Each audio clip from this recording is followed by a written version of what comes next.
Game changer trailer. అయ్యో నాలుగైదు క్యారెక్టర్లు కనపడుతున్నాయి. మరి 4 క్యారెక్టర్ అంటే 4 దిక్కులు ఈసారి పిక్కటిల్లేలా ఉన్నట్టు ఖచ్చితంగా. ఒకటి యువకుల్లా కనబడుతున్నాడు, ఒకటి పోలీసు కనబడుతుంది, ఒకటి లాయర్ గెటప్, లాయరా కలెక్టర్ లాయర్ అనుకుంటా, కలెక్టర్ అన్నట్టుంది, కలెక్టర్ గెటప్ కనబడుతుంది. ఇంకోటి పాలిటిక్స్ సంబంధించిన గెటప్ కనబడుతుంది. స్టార్టింగ్ మనకి అక్కడ బియ్యం బత్తాలు చూపిస్తున్నారు. సో బాబాయ్ క్యారెక్టర్ ఆల్రెడీ దించేసి పడేసినట్టున్నారు, అందుకే ఇంత లేట్ అయినట్టుంది. సో లేటెస్ట్ గా వచ్చాడు రామ్ చరణ్. ఖచ్చితంగా దంగల్ గింగల్ ఏముండవు రాబాయ్, పొంగల్ పొలిటికల్ రిలేటెడ్ అనిపిస్తుంది కదా, ఖచ్చితంగా భయ్యా. అందుకనే లేట్ అయింది. ఇంత లేట్ అవడానికి కారణం నెక్స్ట్ ట్రైలర్ లేట్ చేస్తుంటే ఒక పక్క దిల్రాజుని తిట్టుకుంటున్నాం మనసులో.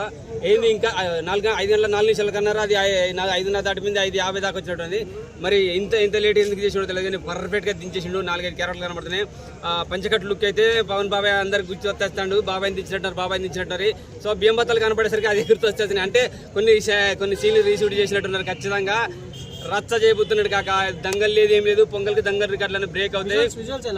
విజువల్స్ అయితే ఇంకా పాత శంకర్ గుర్తొచ్చాడు. అరే బాబు నాయన కాక భారతీయుడు 2 మర్చిపోండి, శంకర్ను మర్చిపోండి, అది దిల్ రాజు నమ్ముకోండి, రామ్ చరణ్ నమ్ముకోండి, ఆ విజువల్స్ నమ్ముకోండి, దానికి వచ్చిన మ్యూజిక్ డైరెక్టర్ ఆయన నమ్ముకోండి. హ్యాపీగా పండగ ఈసారి చిన్న పండగ కాదు, సంక్రాంతి పండుగ, వారం రోజుల పండుగ, అతిపెద్ద పండుగ భారతీయ సినీ చిత్రంలోనే తెలుగులో మనకు అతిపెద్ద సంక్రాంతి రాబోతుంది అనమాట.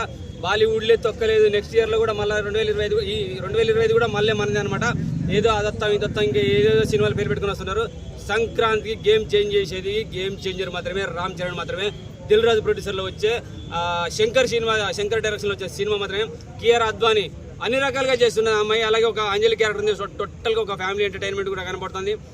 మసాలా ఉన్నది, ఒక పోలీస్ క్యారెక్టర్ ఉన్నది, అలాగే పొలిటికల్ క్యారెక్టర్ కనబడుతుంది. కలెక్టర్ కూడా ఒక గెటప్ కనబడుతుంది. నెక్స్ట్ సునీల్ మరి కారు ఆ గెటప్ బంట్రోతా కార్ డ్రైవర్ అర్థం కావట్లేదు. సునీల్ రామ్ చరణ్ పక్కన ఉండే క్యారెక్టర్ ఉన్నట్టుంది.